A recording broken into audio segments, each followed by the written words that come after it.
Alan Holub is a software architect and lean agile transformation specialist known all over the world.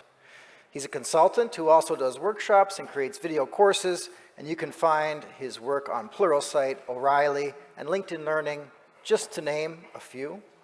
If you prefer reading paper books instead, Alan has written 10 of them. His USP is his ability to combine organizational skills with technical skills to make your organization more effective.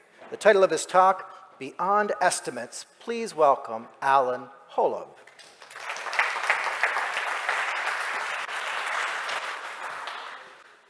Good morning. So well, it's gone now, but the point of that is often when I'm talking, people have questions popping into their head while I'm talking. And then by the time we get to the end of the session, you've forgotten them. So I wanted to make sure that everybody could type when the question comes up so that we don't forget it. But we'll come back to the questions at the end. I'm happy to talk about questions. And also, I'm going to be here all day, so if you want to just collar me, I am more than happy to talk to you when we're done with the session. So the topic today is, I'm calling it Beyond Estimates. Now, some of you probably have seen this video. And let me get a QR code up for it.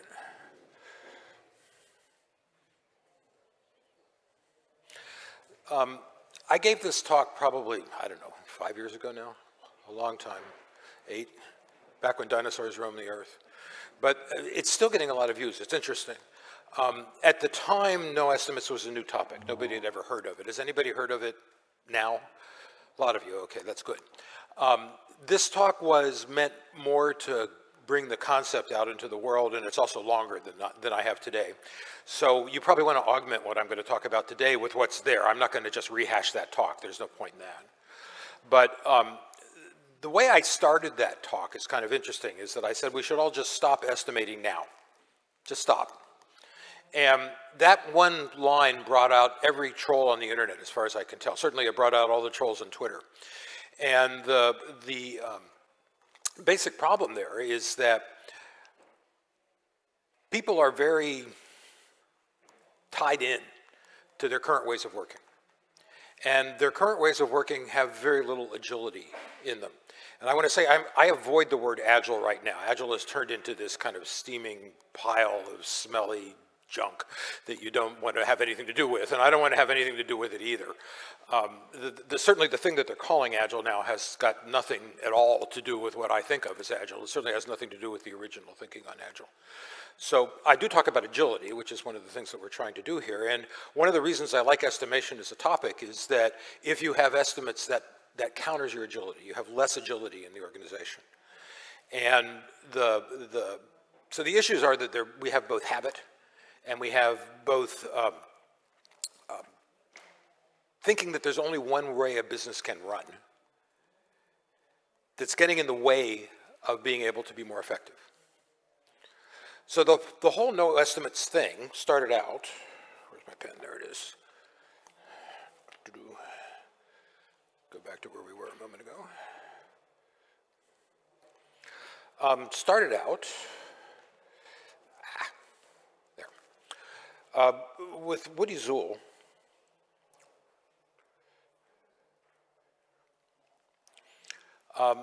Getting up onto Twitter and saying, we just finished a project and there were no estimates at all during the whole course of the project. So if you want to talk about that, let's talk. And he used the hashtag no estimates for that. But that may or may not have been the best possible hashtag, is that people looked at that and they just had fits. And the whole point, though, is that this is not a directive. It's not like we have the estimate cops coming around and they're going to break your kneecaps if you make an estimate. But it is a suggestion, and I think a good one. The main issue here is not, one of the complaints I hear about no estimates at all is that's not possible in the real world. So what is the real world? People who say that the real world is actually what they're doing now. And they can't imagine that anybody will do anything else ever. And they can't imagine that anybody in any other company does things differently than they do. And they say, in the real world, this is not going to work. Well, the whole discussion started out with something that did work. And Woody just wanted to talk about it to kind of spread the news. So the point here is that this is a perfectly viable approach. There are many, many companies that are doing it nowadays. And when you eliminate estimates, that tends to add a lot of goodness to the organization that you wouldn't otherwise have. Now, the other thing, while I've got Woody up here, is the other thing about Woody, I didn't make my U very well. I like the idea of handwriting, but my handwriting is maybe not good enough to be handwriting. But the other thing about Woody that he brought up is something that Jason was touching on when he was speaking just now, is the idea of mob or ensemble programming.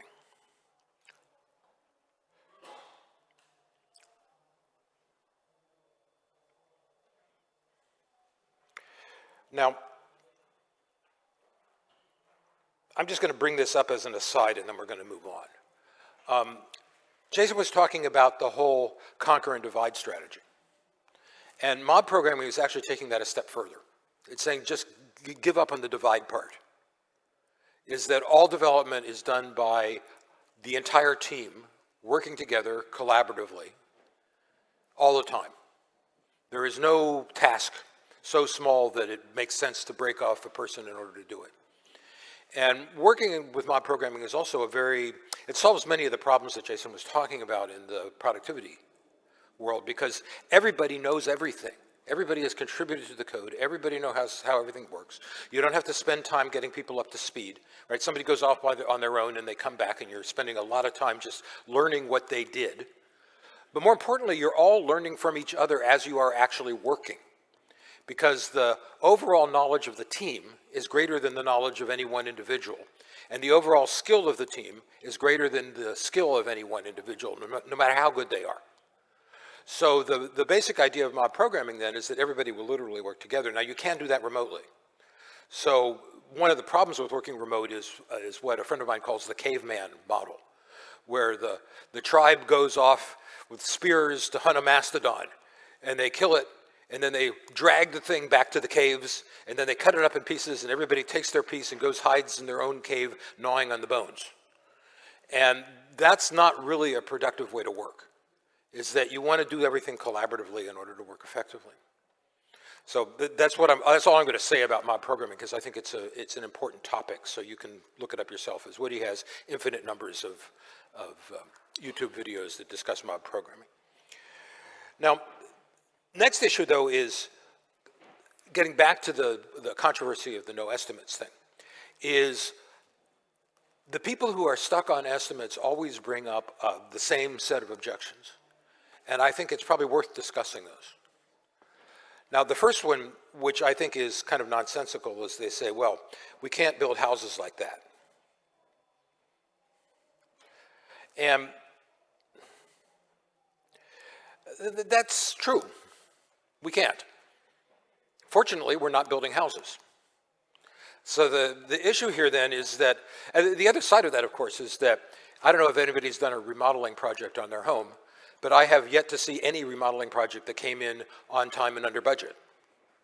Doesn't happen, never happens. So the problem then with this analog is, first of all, it's an analog into the wrong industry. Is what we're doing is more like basic scientific research. We don't really know what we're going to be building as we're building it, because things come up. And the whole idea of an estimate is based on waterfall thinking rather than any kind of agile in the lowercase a sense of the word thinking.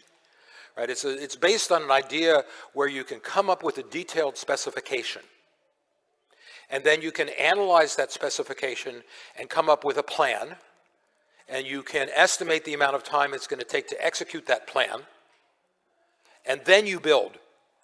And then you have milestones to make sure that you are marching through the plan at the rate at which you expected to be marching through the plan. And then you deliver at the end. That's waterfall, pure waterfall, really.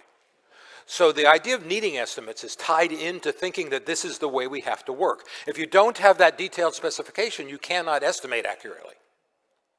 And more to the point, if we're working in an organization that's building incrementally, we don't really know what we're building until we release it to some customers and get some feedback from them. Right? At the core of all kinds of real agile development is this notion of the inspect and adapt process.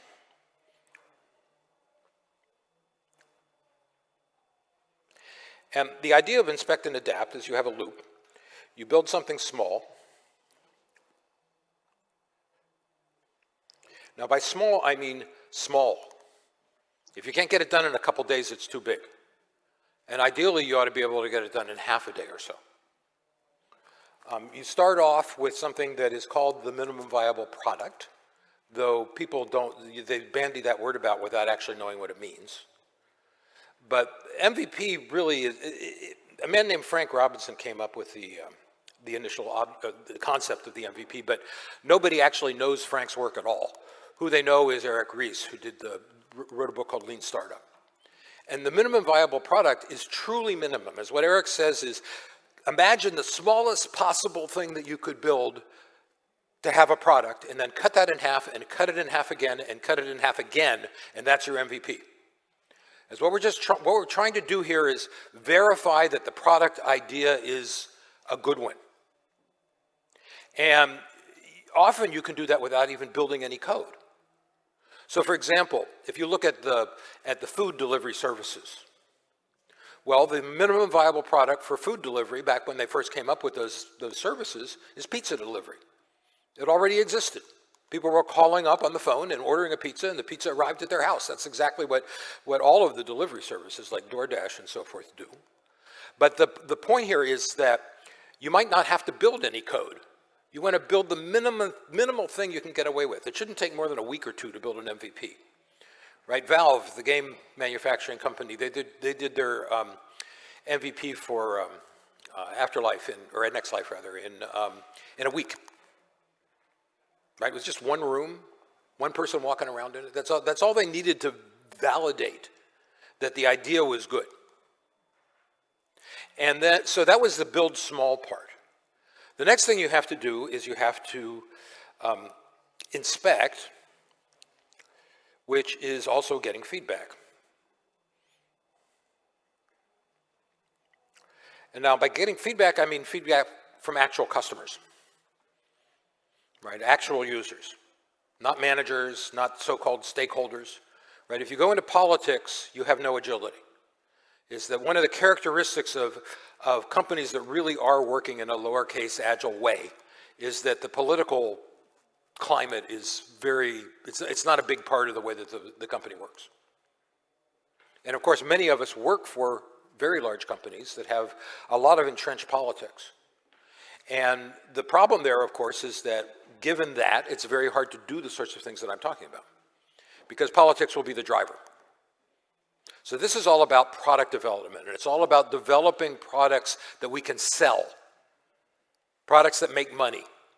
And I want to come back to that the same way that Jason came back to that a couple times, because we as engineers forget that.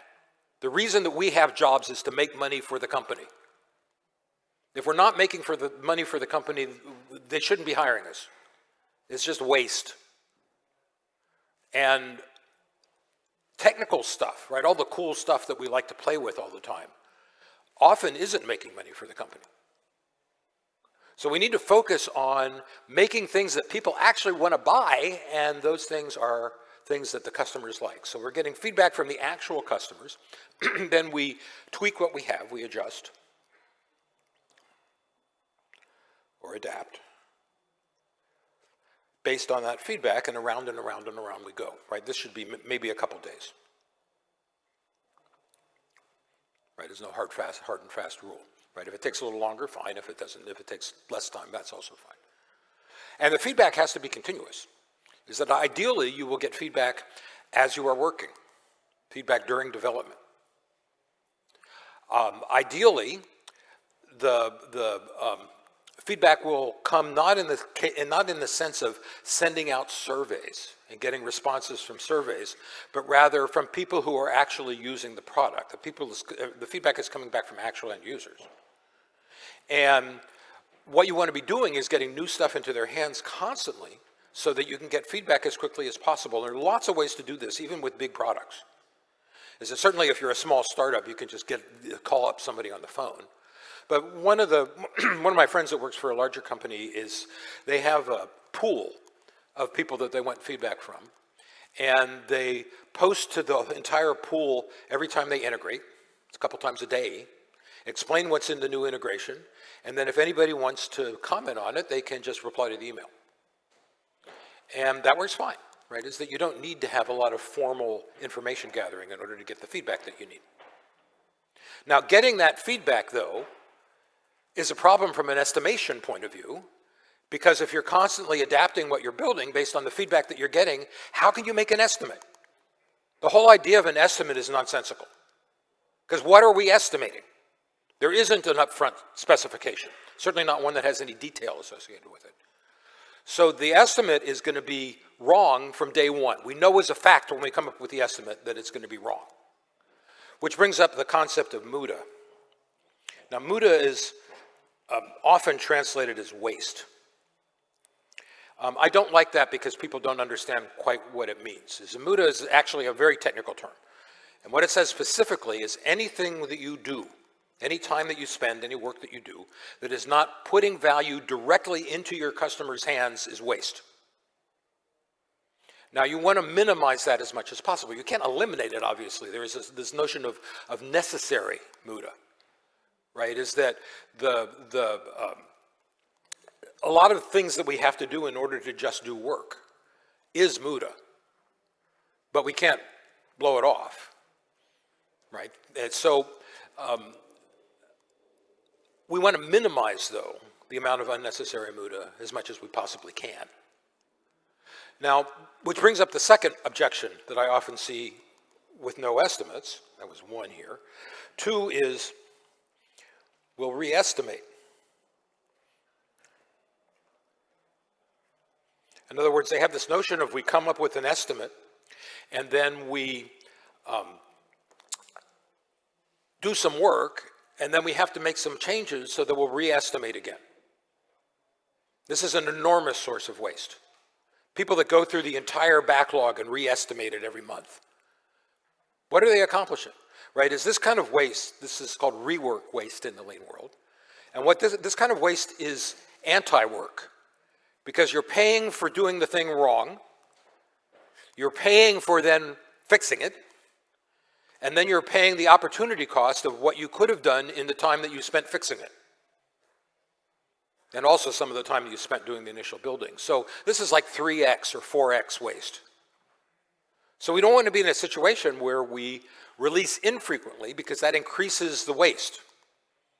The odds of getting something wrong, the odds of having to redo something that we've been working on will go up. So again, we want these very, very, very short cycles if we can get away with it. You can't always, but if you can, you need the cycle to be as short as possible. And having somebody in the room, right? XP, long ago, had this notion of the in-house customer, right? And the idea is, if you're working, it's nice to say, hey, Fred, can you come over here and look at this? Tell me if it makes sense. And that saves an enormous amount of waste to get that feedback immediately. So the more often you can get feedback, the better. And it eliminates this re-estimation, right? This rework waste. Is that you don't need it anymore. The third thing, I'm sorry that these aren't in order. I probably should teach myself to write in nice neat lists. The third thing that people bring up all the time, excuse me, is that we'll learn by doing the estimates. Now, I guess that's true, but I would argue that you're learning the wrong thing. The idea of a no estimates approach is that what we want to be focusing on is strategy, is company strategy, and making the users happy. Those are the two things that we're trying to work on. Oh, thank you. I thought I had things set up so that it wouldn't do that, but.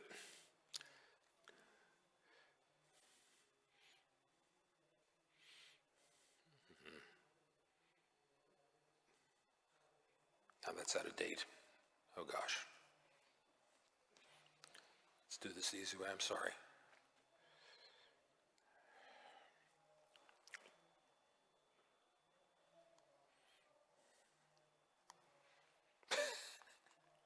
I hate it when software doesn't work.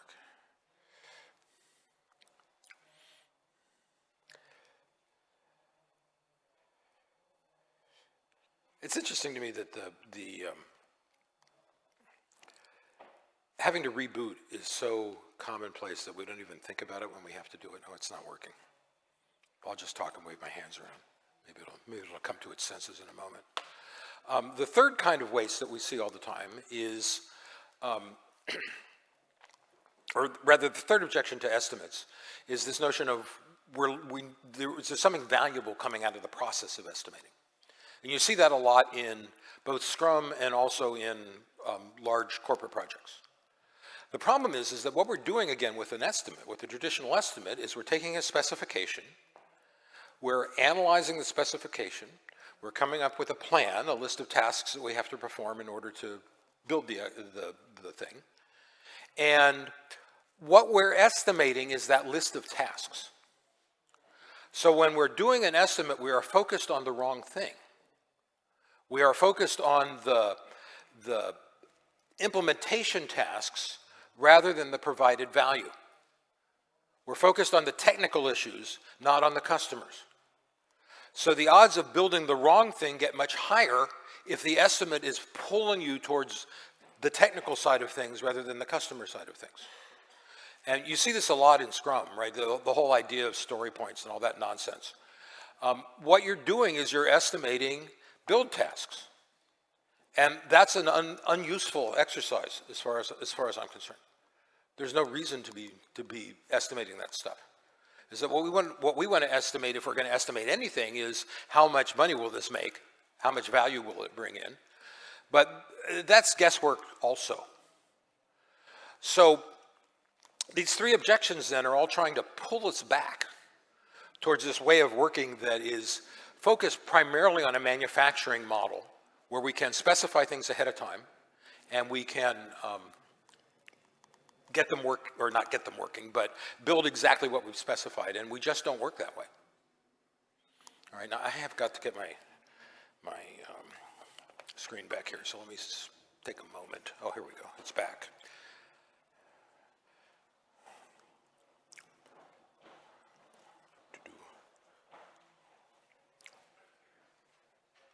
Well, I don't know why it suddenly went into portrait mode, but I can live with that. So the basic idea then is that, again, the idea of estimating makes no sense when we're working in an incremental way and we're developing products in a customer-focused way. It achieves nothing. So the question then is, why do people keep demanding them? And the real answer to that is pretty straightforward. It's just fear. It's that the people who are demanding... I don't know what's going on. It's fear. I need a whiteboard. The people who are demanding the estimates are afraid of wasting money. Right? You always hear, why should I invest $20 million in building something if I don't know that I can sell it? You see this a lot in the agency world, right? Is we can't get a contract unless we provide an estimate. They provide a detailed spec and we provide an estimate. So what the agencies are saying is we cannot work with agility. They're also saying we cannot build the optimal product because you're not getting any feedback while you're building when you do that. So it's all based on fear. So if you want to move in a direction where you're not being forced into this estimation model all the time, you have to address that fear. That's at the center of everything. So they're afraid of losing money. That's the key thing. Bear that in mind. They're afraid of losing money. So the ultimate sales pitch is you will save money by doing this rather than losing it, because we'll build the right thing. If we're building the wrong thing, we'll get to the end of the process and nobody will buy it. If we're building the right thing, then we have something that we can actually sell to people. So the basic concept here then is you start alleviating the fear by talking about money. Whenever you're talking to management, you've got to talk about money. You have to speak in their terminology. I can't say how many times I've seen somebody say, I'm going to bring Agile to the organization, whatever that means. I have no idea what that means. But, or you don't, Agile is not like a thing that you can plonk down in the middle of an organization and suddenly it's better. It doesn't work that way. But the point here is that they then launch into this long spiel about Scrum, right? And things like that, backlogs and sprints and all of that junk. And somebody at the executive level, with the possible exception of the Spotify people, don't have a clue what that means. So you're not selling anything to them because you're not speaking their language. If you start speaking the language, though, of building better products and increasing customers, then you've got a handle. You're talking about something that they can actually understand. The other thing that people worry about a lot is the idea of risk. So both working with agility and working without estimates are about reducing risk, not increasing it, right? And the reason that they're holding on to the estimates is they think, if I have an estimate, my risk is lower because I can see what progress we're making. Well, there are a couple ways to address that. It's first of all, if you are delivering frequently, every few days, suddenly the risk of your project goes way down. The risk of your product, rather, goes way down. And because we're lowering the risk of building something that nobody wants. So that's the first order of business, is that we are lowering risk and we are increasing the odds of making money because the risk is lower. And that having an estimate in no way reduces risk in the real world. Because the only way the estimate would have value is that if we are building exactly what it says in the plan. But if we're getting feedback frequently, we can't build exactly what it says in the plan, right? We'd like to, but we can't do it. So the main issue here then, from a business point of view, is that if you work incrementally and you deliver frequently and you get user feedback from that delivery, you will be building the right product faster. The other thing that's critical about this way of working, and again, another reason why estimation is ridiculous, is that if you build something small, maybe even just an MVP, a 2-week project, and then you release it to your customers and they say, this is great, where can I buy one? You can just stop at that point. You're done. Right? If they come back and they say, oh, this is great, but, well, you've got more work to do then. But sometimes, oh, this is great, is enough. Right? IBM, a good example of this is IBM years ago, decades ago actually, had a transactioning product that they call CISC. And it was built in 2 weeks by 2 engineers for their own personal use. And one of their clients was looking over their shoulder as they were using it, and they said, I'd like to buy that. And that was a cash cow for IBM for a decade. 2 weeks worth of work, 2 engineers, and it made millions and millions and millions for them. So the amount of time that you spend on the project doesn't matter if you're delivering value. If you produce something that people will buy, you're done. So when you have an estimate, though, and a plan, and you're following the plan, you don't ever cut it off 2 weeks into the plan. You march along until the plan is complete. So clearly, that's not helping the company much, right? As we're spending more money than we should be spending. So the basic idea here then is that estimation doesn't really work. It doesn't really have any value. For one thing, it's supporting a process that if you're working in an agile, incremental way, you don't want to be following. If you don't have that detailed, huge upfront plan, you've got nothing to estimate. And all the politics associated with that, right? As we all think of estimate as a guess, but the managers who hear that think of it as a promise. So there's all these political repercussions. I will hold you accountable to that. Right? I'm not a big fan of accountability. To me, the notion of accountability is just a way of passing along blame. And there's no value that comes out of accountability, no value for the organization. As soon as you get estimates in play, then you start having that. People get raises and bonuses based on whether they meet their estimates or not. but it's all just thrashing around. If you're not getting useful software into your customers' hands, you have achieved nothing. And the faster you get it into their hands, the odds of building the right thing are much, much higher. So what we want to be doing then is working in an approach that will allow us to do that. And to do that, we have to sell the approach in their terms. So we have to be talking about money saved, and we have to talk about risk being reduced. And you get the final objection I'll talk about that is one I touched on earlier, but I think it's worth repeating, that in the agency model, people say, but if we don't provide an estimate, we can't get the work. And my response to that is, what you're selling is success. You're not selling time. So part of the way that you sell a contract in the agency world is to sell the fact that you can produce the best thing with the least risk. And that you'll be delivering incrementally every few days, which is also a way of reducing risk. So you can look at it and see if we're doing the right thing and make changes easily. Often when you have these agency models, changes are very, very difficult to do because of the contractual arrangements. So selling the way that you're working is just as important as selling the project or selling the company or selling the product. It's part of what we do. We have to be salespeople. All right?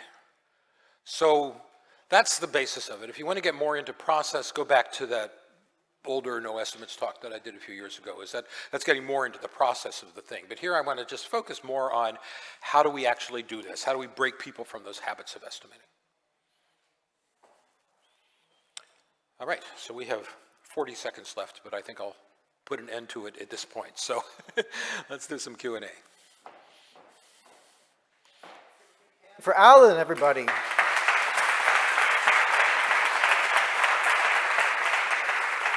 have the questions here. Yes, we do. So we have 10 minutes for questions. Okay. And Ask away. you're driving, but I'll read the questions. Let's do the top one first. Mm-hmm. Isn't the main driver for the need for the estimates is the question, how much will it cost? How do you answer this question without estimates? There are a couple of issues here. It's that it's not really how much will it cost. That is an issue. But the underlying goal there is to spend the least amount of money possible. Right, so they're looking at it in terms of the whole thing, right? We're estimating a cost for the whole thing, but think about that example of you build an MVP and your customers are happy with it and you're done. You've saved a huge amount of money because of all that development work that hasn't happened, right? The best way to save money is to not work, right? So what you want to be doing then is thinking about not how much will it cost, but rather how fast can we deliver something into our customers' hands. And then the question becomes, can we start bringing revenue in quickly rather than having to wait a year? So they're still thinking about these big projects that are delivered all at once a year from now when they ask how much it will cost. And I will respond to that by saying, I don't know what it will cost, but I do know that we can deliver something you can sell in, say, a month. And it's not going to be perfect. You'll have to make some changes here and there, but we have a product. We have something that can bring in revenue right now, and that will lower your costs because you're now increasing revenue. Right? Lowering costs and increasing revenue are the same thing. Right? Since I'm a lean guy, I'll also mix in reducing waste is the other way that you can lower cost. And this reduces a lot of waste because you're not building a lot of stuff that you're not using. Right? You're not building the wrong thing, so cost is reduced that way. So you lose predictability. But we didn't have predictability anyway. An estimate is giving you the illusion of predictability. It's not really there. And most people know that. It's kind of this funny game that we're playing, right? Is you know when you give the estimate that it's not going to be correct. The people that you're giving it to also know that it's not going to be correct, but we still go through this weird song and dance. So you have to address that. Okay, our next question. How to build roadmap, make customer commitments, including schedule and content without estimates? There are two kinds of roadmaps. There are tactical roadmaps and there are strategic roadmaps. Tactical roadmaps are not useful. We're going to build this and then we're going to build that and then we're going to do this to the database and yada, yada, yada. Because a bridge might be out and we cannot go down that road anymore. Strategic roadmaps, though, in the sense of we need to move into this market segment, or we need to modify the product in order to make things easier because people keep complaining that it's too hard to use. And that will bring in more customers. That's valuable. So when we're building roadmaps, we want to be focusing primarily on strategic goals.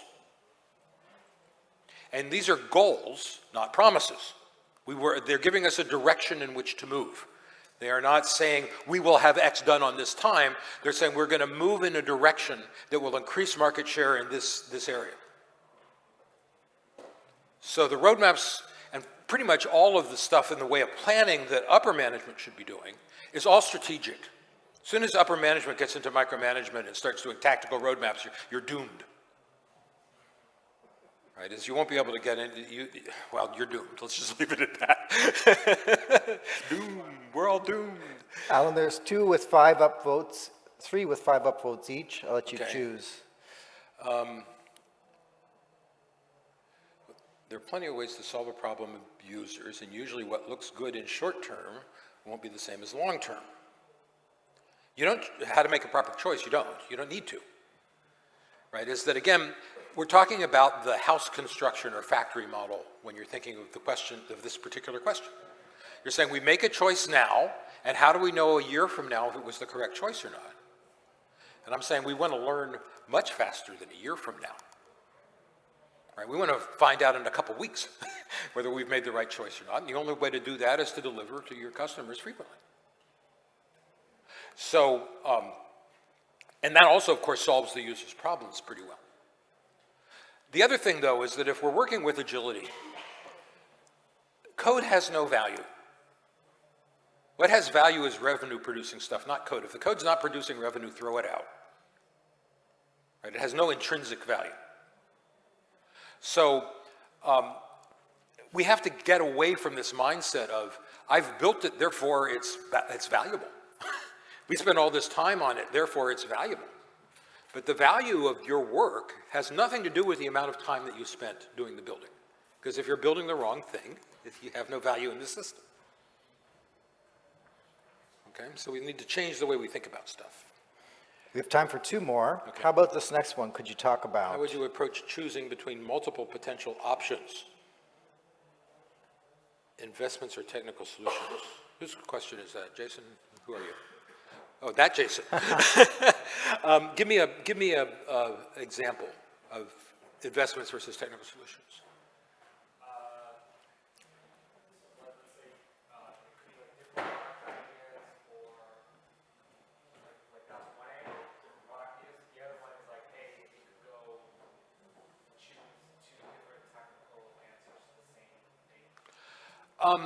Often when there are 2 competing technical answers and people are trying to choose the right one, if it's a difficult choice, that means that neither one is perfectly correct or perfectly incorrect.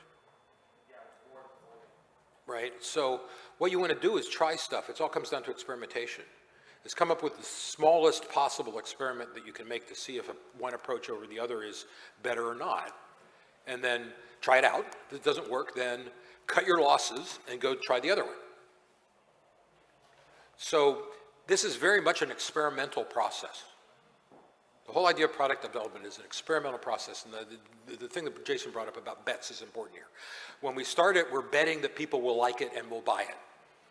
And if the bet doesn't work out, then we want to just slough it off and bet on something else. But we want the bets to be as small as we can possibly get away with. Smaller bets are cheaper bets if they fail.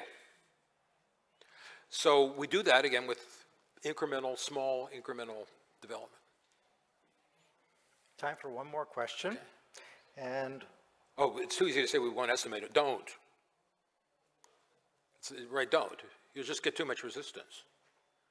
Instead, what you want to be doing is demonstrating that you can get by just fine without estimates. I have found in the process of my consulting work that once you get an organization to start delivering really frequently, every day or 2, and people in management and your customers can look at that and they can see that there's progress being made and that what they're producing is valuable, the requests for estimates tend to just fall away. because you're addressing the fear in a better way. So the whole idea of incrementally delivering as often as possible addresses this directly, right? Because you're not saying we're not going to estimate anymore. Instead, you start a way of working in which estimates don't really improve or hamper the situation at all. And then people will just kind of stop asking for them. And I've seen that many times. So that is a process that works.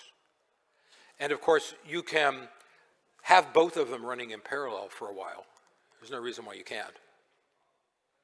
Right, but the point is that eventually you get to the point where you're saying, you know, we're wasting a lot of time doing this estimation stuff that would be better spent doing development. All right. One more? One How more. about the top one? Why top management very often prefers politics over effectiveness? It depends on the company, of course. The top management, you can have top management in Elon Musk's sense, in which you've got somebody with an inflated ego whipping people to do stuff for them.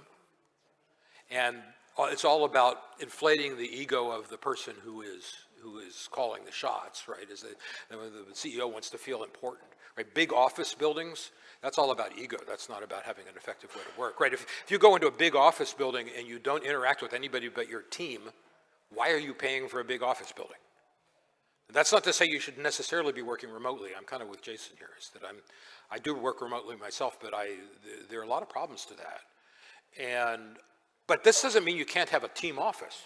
There's no reason why a company could have a bunch of distributed satellite offices that are close to where people live, rather than some big ego thing, right? And so the point here is that an organization that can do that has upper level management that is able to adapt because they're actually looking at what's working and what's not working and moving in the direction of things that are working.